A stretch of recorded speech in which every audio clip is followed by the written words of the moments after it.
సమ్మెట ఉమాదేవి సమర్పిస్తున్న నవపారిజాతాలు. నేటి కథ చిక్కని పులి. రచన హరివెంకట రమణ.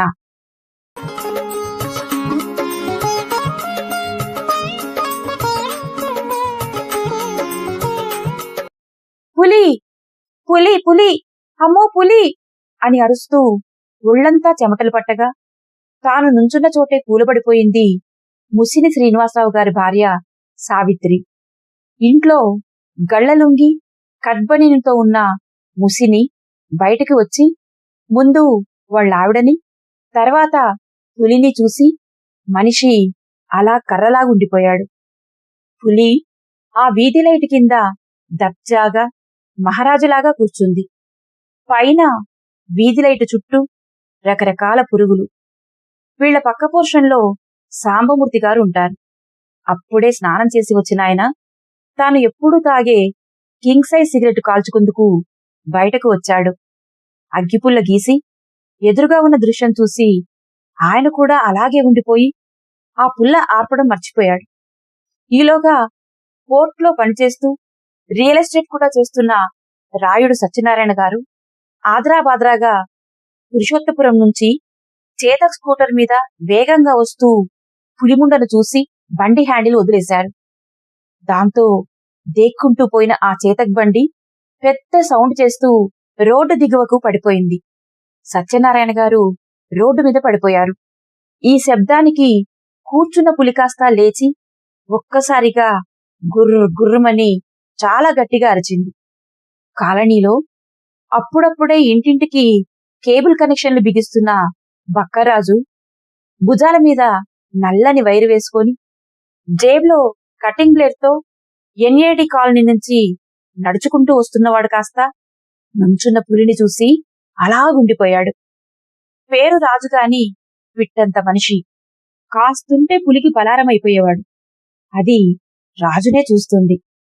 రాజు ఫ్యాంటు తడిచిపోయిందో లేదో ఆ చీకట్లో చెప్పడం కష్టం.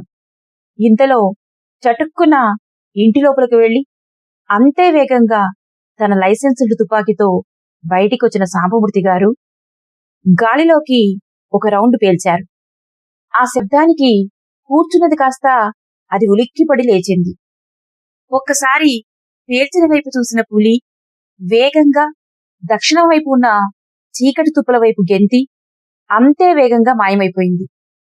ఆ తుప్పల వెనకాల గెడ్డలు, గెడ్డల వెనకాల మామిడి తోటలు, వాటి వెనకాల జీడి తోటలు, వాటి వెనక ఎత్తైన ఆకాశాన్ని తాకేంత పెద్ద కొండ.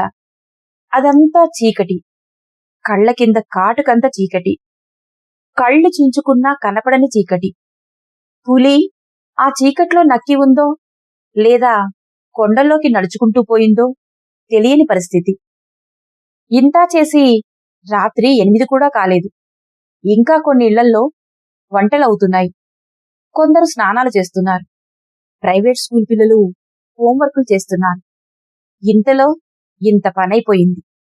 ముందుగా సాంబమూర్తి గారు ధైర్యం చేసి గన్నుతో సహా ఇంటికేటు తోసుకొని బయటకు వచ్చారు. ముషిని శ్రీనివాసరావు లుంగీ గట్టిగా కట్టుకుని నిలబడ్డారు. వాళ్ళావిడ కొద్దిగా మంచినీళ్లు తాగి కుదుటపడింది. రాయుడు సత్యనారాయణని ఇంకెవరో లేపారు. స్కూటర్ స్టాండ్ వేసి నిలబెట్టారు. కేబుల్ రాజుని ఎవ్వరూ పట్టించుకోలేదు. కాసేపటికి వాడే తేరుకొని మెల్లగా సాంబమూర్తి దగ్గరికొచ్చి ఆ గన్ను వంకే చూడటం మొదలుపెట్టాడు. కొండలను ఆనుకుని ఉన్న ఆ కాలనీలో అక్కడక్కడా ఇళ్లుంటాయి. మట్టి రోడ్లు, రోడ్డుకు అటు ఇటు తుప్పలు, అక్కడక్కడా మినుకుమనే వీధి లైట్లు. ఆ కాలనీలో ఉండేవాళ్లందరూ రకరకాల ప్రభుత్వ సంస్థల్లో ఉద్యోగులు. దాదాపు అందరివి సొంతిల్లే. సాంబమూర్తి మాత్రం అద్దె ఇంట్లో ఉంటున్నారు. కొంతసేపటికి జనం పోగయ్యారు. అందరికీ ఒకే ప్రశ్న. పులిని సరైన సమయానికి తరిమేశారు గాని ఈయన దగ్గరకు ఆ గన్ను ఎలా వచ్చింది? అది లైసెన్సుడు గన్నా లేకపోతే మామూలుగానే గన్ మెయింటైన్ చేస్తున్నాడా? నీకు తెలీదా?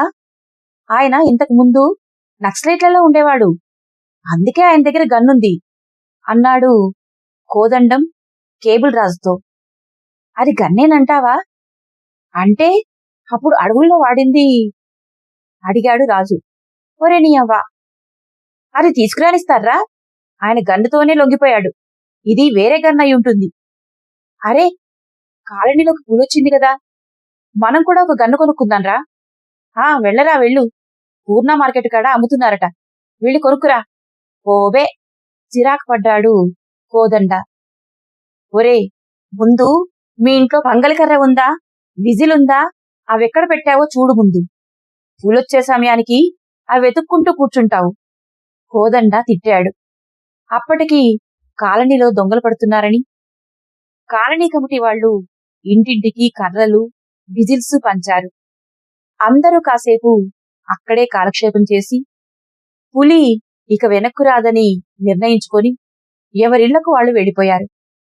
కొన్నాళ్లకు పులి భయం కాలనీ జనాన్ని ఒక విధంగా వెంటాడింది. సాయంత్రం 6 అయితే చాలు, ఇళ్ల నుంచి ఎవ్వరూ బయటికొచ్చేవారు కాదు. ఇంటి గుమ్మాల ముందు లైటు వేయని వాళ్లు కూడా లైటు వేసుకొని, దొడ్డివైపు కూడా లైట్లు వేసి తెల్లార్లు ఉంచేస్తున్నారు. బాత్రూములు ఇంటి బయట ఉండడంతో అర్ధరాత్రి బయటికి వెళ్లాలంటే భయపడి చస్తున్నారు. పెద్దాళ్లైతే ఆపుకుంటారు, పిల్లల్ని ఆపుకోమని చెప్పలేరు కదా. దాంతో వాళ్లను కిటికీ దగ్గర నిలబెట్టి పొయ్యి పొయ్యి అని గదమాయిస్తూ విసుక్కుంటున్నారు. అలా కొన్నాళ్లు గడిచాక మెల్లగా జనానికి పులి భయం తగ్గింది. ఈలోగా పగలంతా ఇంటింటికి కేబుల్ కనెక్షన్లు పెంచుకుంటూ పోయాడు రాజు. సాయంత్రం అయితే చాలు సినిమాలు వేయటం మొదలుపెట్టేవాడు. జనం ఇక ఆ సినిమాలు చూసుకుంటూ బయటకొచ్చేవారు కాదు. అలా మెల్లగా పులెళ్ళిపోయి ఆ కాలనీలోకి కేబుల్ పులి దిగింది.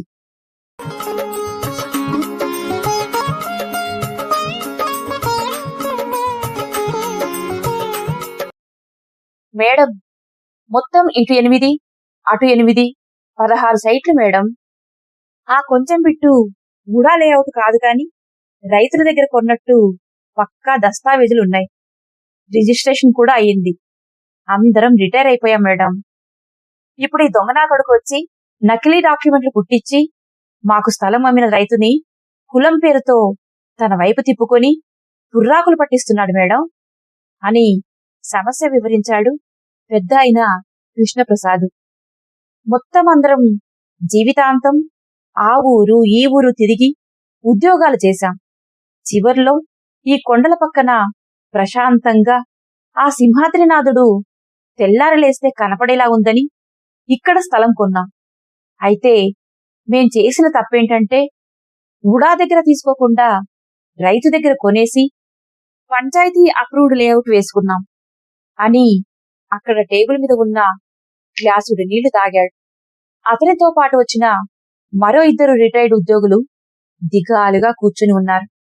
అంతా విన్న కమ్యూనిస్టు పార్టీ నాయకురాలు అనంతలక్ష్మి, ఇది చాలా అన్యాయం, నేను పార్టీ దృష్టికి తీసుకెళ్తాను, మీడియాకు కూడా సమాచారం ఇద్దాం, అయినా రాత్రికి రాత్రి మీ స్థలంలో అరటి తోట వేయడం, చుట్టూ దడి కట్టేయడం చాలా అన్యాయం అందావిడ.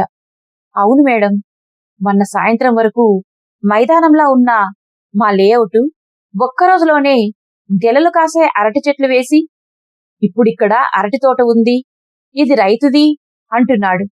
ఆ గువ్వ అయోధ్య రామయ్య చాలా మోసకారి మేడం, మా కష్టార్జితం దోచుకుంటున్నాడు, అది పబ్లిక్గా అని ఓ నిమిషం అలా మౌనంగా ఉండిపోయాడు.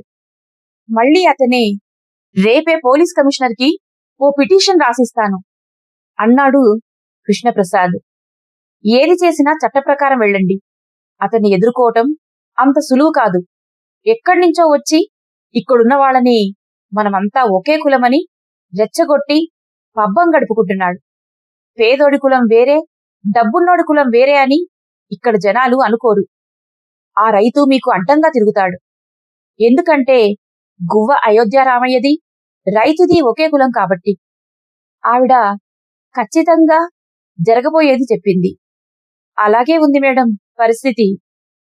నగరానికి దూరంగా ఉన్న కాలనీ ఇది, పక్కనే పంచాయతీలు, మరోపక్క దేవస్థానం భూములు. భూముల గురించి తెలియని జనం ఉడా భూములు కాకుండా పంచాయతీ భూములు, దేవస్థానం భూములు కొనుక్కొని చిక్కుల్లో పడిపోతున్నారు. మరోపక్క శ్రీకాకుళం, విజయనగరం నుంచి వచ్చిన శ్రామిక జనాలు ఇక్కడ ఇళ్ళు, అపార్ట్మెంట్లు కట్టడానికి మందలుగా దిగిపోతున్నారు. వాళ్ల కోసం ప్రభుత్వ బంజరు భూముల్లో పార్టీ జెండాలు పాతి ఒక్కొక్కళ్లకు 100 గజాల చొప్పున వచ్చేటట్టు పోరాడింది ఆవిడ. అలా ఆ సమస్యలపై వచ్చే జనం, పోయే జనంతో ఇంటి ముందు సందడిగా ఉంటోంది.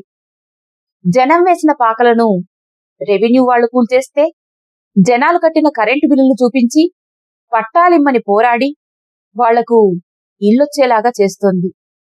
ఈలోగా రిటైర్డ్ పెన్షనర్స్ భూ సమస్య వచ్చిపడింది. గువ్వ అయోధ్య రామయ్య మేకల మంద మీద పడిన పులిలా వీళ్ల మీద పడి మెడజీవాలు కొరికేస్తున్నాడు. ఒకప్పుడు ఈ ప్రాంతంలో గజం 100కొచ్చే భూమి ఇప్పుడు వేలలో పలికితే ఎక్కడెక్కడి నుంచో గద్దల్లా దిగపడిపోతున్నారు రియల్ ఎస్టేట్ అంటూ. ఓ వారం తర్వాత పొద్దున్నే పేపర్లో గువ్వ అయోధ్య రామయ్య అరటి తోటలోకి అక్రమంగా ప్రవేశించిన దుండగులు అనే వార్త వచ్చింది. ఒళ్ళు మండిన ఆ రిటైర్డ్ ఎంప్లాయీ కృష్ణప్రసాద్ కొంతమంది మనుషులు తీసుకెళ్లి ఆ తోటలో అరటి చెట్లు కొన్ని నరికించేసి గట్టిగా అరుస్తూ ఆ తర్వాత ఏడుస్తూ ఉండిపోయాడని తెలిసింది. ఏదైనా చట్ట ప్రకారం వెళ్లమంటే వినలేది ముసలోడు అని పేపర్ అవతలకు గిరాటేసింది కమ్యూనిస్టు నాయకురాలు అనంతలక్ష్మి. మరో నెలలో లేఅవుట్ ముందు నుంచి వెళ్తున్న ఆమెకు పులి రియల్ ఎస్టేట్స్ అండ్ వెంచర్స్ గువ్వ అయోధ్య రామయ్య అనే బోర్డు ఆ అరటి తోట ముందు కనిపించింది. తూ, పనికిమాలిన పరాన్నజీవి, బూర్జువా నా కొడక అని ఒక కమ్యూనిస్టు తిట్టి కాండ్రించి రోడ్డు మీద ఉమ్మేసింది ఆవిడ. చిత్రంగా ఆ తాత్కాలిక అరటి తోట ఉన్న ప్రాంతం అప్పటికి 15 ఏళ్ల క్రితం వీధి కింద కొండల మీద నుంచి పులి వచ్చి కూర్చున్న చోటు.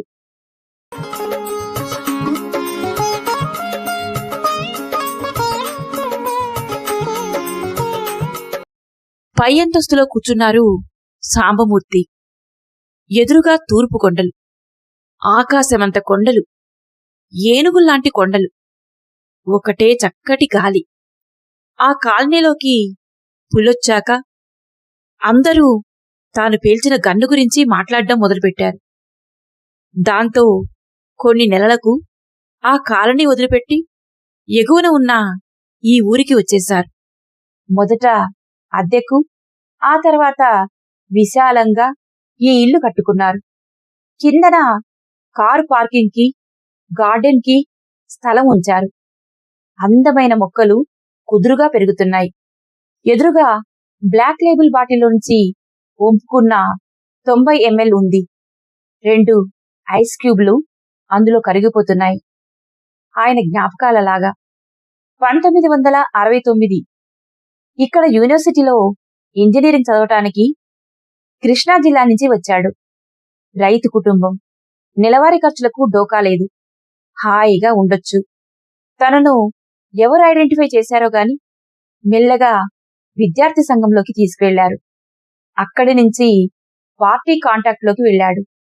సాయంత్రం యూనివర్సిటీ హాస్టల్స్ మీద సమావేశాలు, ఉద్రేకమైన పాటలు. తాను ఆ యవ్వనావేశంలో దళంలో చేరాడు. ఆ శ్రీకాకుళ పోరాటం గోచీ కట్టుకున్న గిరిజనులను పోరాట యోధులుగా చేసింది. వేలాది ఎకరాల భూములు సాధించింది. కాని రాను రాను పోలీసు నిర్బంధం ఇంకా పెరిగిపోయింది. కాల్పుల్లో జనం పిట్టల్లా రాలిపోయారు. దాంతో పార్టీ ఆదేశాలతో సాంబమూర్తి తెలంగాణలో పనిచేయటం ప్రారంభించాడు. అక్కడ దళంలో ఉండగా ఒకసారి మలేరియా వచ్చింది. మరోసారి రక్త విరోచనాలు పట్టుకున్నాయి. దాంతో బెంబేలెత్తిపోయాడు. బతుకుతానా లేదా అనుకున్నాడు. ఉత్సాహం తగ్గిపోయింది. బతుకు మీద ఆశ పెరిగింది. లొంగిపోయాడు.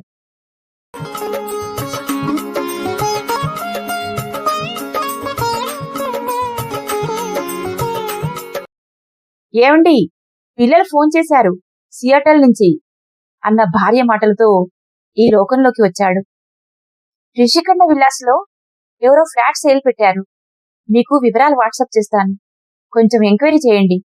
కూతురు చెప్పిన దానికి ఊ కొట్టారు. ఎదురుగుండా సెల్ఫ్లో ఫెడరిక్ యాంగిల్స్ రచన కుటుంబం, ప్రైవేటు ఆస్తి మరియు రాష్ట్రం యొక్క ఉద్భవం ఉంది. సాంబమూర్తి కళ్ళజోడు చేతిలో తీసి పట్టుకోగానే పుస్తకం క్రమంగా పూర్తిగా అతని దృష్టి నుంచి మసకబారింది. కాసేపు అవి ఇవి మాట్లాడి ఆ ఫోను భార్యకి ఇచ్చేసి వచ్చి మళ్లీ తన కుర్చీలో కూర్చున్నాడు. జాయిగా ఒక సిగరెట్ వెలిగించాడు. కమ్మని పొగవాసన. దళం నుంచి బయటికి వచ్చి లొంగిపోయాక ఈ ప్రాంతానికి వచ్చి గెడ్డవార చిన్నగా ప్లాస్టిక్ పరిశ్రమ పెట్టుకున్నాడు. పరిశ్రమలో ఉన్న వర్కర్స్ యూనియన్ అన్న మాటే రాకుండా చూసుకున్నాడు. ఏ పార్టీ వాళ్ళు వచ్చినా చక్కగా చందా ఇచ్చాడు. వాళ్ళ పేపర్లు వేయించుకున్నాడు. గ్లాసులో ఐస్ పూర్తిగా కరిగిపోయింది. ఆ కొంచెం గరళం పూర్తిగా సప్పరించేస్తే మనసు కుదుట పడుతుంది. తన ప్రవహించే స్వభావరీత్యా క్యాపిటలిస్ట్ అయినా నేనది కాదు అని ప్రపంచానికి నిరూపించాడు. అభ్యుదయవాదిగా తన ముఖాన్ని ప్రదర్శించాడు. క్యాపిటలిస్ట్ కాకపోతే తన దగ్గర ఇంత పెద్ద ఇల్లు, కారు, ఫ్యాక్టరీ, స్థలం ఎలా వస్తాయి? పిల్లల్ని అమెరికాకు ఎలా పంపుతాడు? ఆ విషయం తనకు తెలీదా ఏంటి? కాని తనని కలవడానికి వచ్చిన వాళ్లతో మాత్రం సాంబమూర్తి పార్టీలన్నీ కలిసిపోవాలండి, ఇండియాలో ఎప్పటికైనా సోషలిజం రావాలి అని టీ ఇచ్చి గంటసేపు మాట్లాడతాడు. మెత్తని పులి తాను. ఈ విషయం తనకు మాత్రమే తెలుసు కాబట్టి భరించలేక ఇంకో పెగ్గు గ్లాసులోకి వంపుకున్నాడు. తనే కాదు, బయట విప్లవం మాట్లాడుతూ ఇంట్లో వాళ్ళని పూర్తి భద్రజీవులుగా చేసేవాళ్లు, జనానికి నాస్తికత్వం చెబుతూ ఇంట్లో పూజలు వ్రతాలు చేసేవాళ్లు, మిగతా పిల్లల్ని ప్రభుత్వ పాఠశాలలోనే చదువుకోమని చెబుతూ తమ పిల్లల్ని పొద్దుట్నుంచి రాత్రి వరకు కార్పొరేట్ కాలేజీల్లో రుద్దేవాళ్లు, ప్రభుత్వ ఉద్యోగాలు రావని ప్రచారం చేసి తాము మాత్రం ప్రభుత్వ ఉద్యోగాలు చేసుకుంటూ పెన్షన్ తీసుకొని సుఖంగా విప్లవం చేసే నాయకులు, ఇల్లంతా చాలా ఖరీదుగా కట్టుకుని జిడ్డుమోహం బట్టలతో తమ దగ్గర ఏమీ లేనట్టు నటిస్తూ జనానికి సింప్లిసిటీ గురించి చెబుతూ తమ ఇళ్లల్లో ప్రతి క్రతువు అత్యంత ఖరీదుగా జరుపుకునే నాయకులు, కార్యకర్తలు ప్రతి ఊరులోనూ తమ జిల్లా వాడిని మాత్రమే ముఖ్యమైన బాధ్యతల్లో ఉంచి వాళ్లను మాత్రమే గెలిపించే రాష్ట్ర నాయకులు అందరూ మెత్తని చిక్కని పులులు అని అనుకోగానే అతని మనస్సు పూర్తిగా శాంతం పొందింది. అయితే మరోసారి నింపుకున్న గ్లాసులో ద్రావకం గబగబా తాగేసి ఇంటి ఎదురుగా ఉన్న ఖాళీ స్థలంలో రాయి మీద దాన్ని విసిరికొట్టి అది గల్లుమని బద్దలవగానే అక్కడున్న తుప్పల వంక చూపిస్తూ పులి పులి అని నవ్వుతూ గట్టిగా అరిచాడు.